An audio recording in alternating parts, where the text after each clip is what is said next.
அனைவருக்கும் வணக்கம். என் பெயர் பூரோஷினி. நான் 6ஆம் வகுப்பு படிக்கின்றேன். ஊராட்சி ஒன்றிய நடுநிலை பள்ளி கொட்டாவூர்.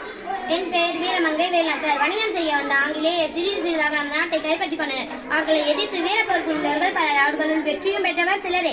வீரமும் அதனால் விளையும் வெற்றியும் போருக்கு முக்கியமானவை. சூழ்நிலைக்கேற்ப செயல்பட்டு பெரும் வெற்றியே சிறந்தது.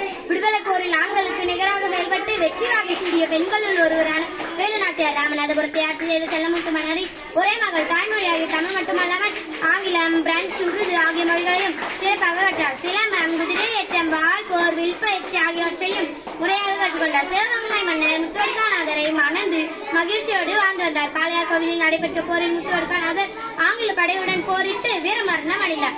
வேலுநாச்சியார் ஆங்கிலேயரை வென்று சிவகங்கையை மீட்க உறுதி பூண்டார். திண்டுக்கல் கோட்டையில் தங்கி ஒரு படையை திரட்டி பயிற்சி அளித்தார். இவருடைய வீரர்களுடன் ஐதர் அலியின் 5000 குதிரைப்படை வீரர்களும் சேர்ந்து விட்டனர். முதலில் காளையார் கோவிலில் நோக்கி வேலுநாச்சியார் படை புறப்பட்டது. ஆண்கள் படைப்பிரிவுக்கு மருது சகோதரர்களும் பெண்கள் படைப்பிரிவுக்கு குயிலியும் தலைமை ஏற்றனர். காளையார் கோவிலில் வேலுநாச்சியாரின் படைக்கும் ஆங்கிலேயன் படைக்கும் இடையே கடுமையான போர் நடைபெற்றது. இறுதியில் ஆங்கிலேயன் படை தோற்று ஓடியது. பின்னர் சிவகங்கை மீட்க திட்டமிட்டனர். விஜயதசமிக்கு முதல் நாள் சிவகங்கை நோக்கி புறப்பட்டது.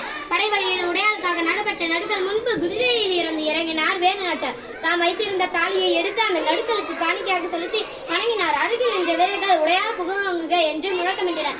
படை மறுநாள் காலை சிவகங்கையை அடைந்தனர். நமது படை உள்ளே நுழைட்டும் என்று ஆணையிட்ட வேலுநாச்சியார் படை வீரர்கள் கோட்டைக்குள் பாய்ந்து சென்றனர்.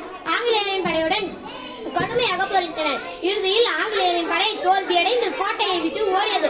வேலுநாச்சியாரின் வீரம், மருது சகோதரர்களின் ஆற்றல், ஐதர் அலியின் உதவி ஆகியவற்றில் குயிலியின் தியாகமும் இணைந்ததால் சிவகங்கை மீட்கப்பட்டது.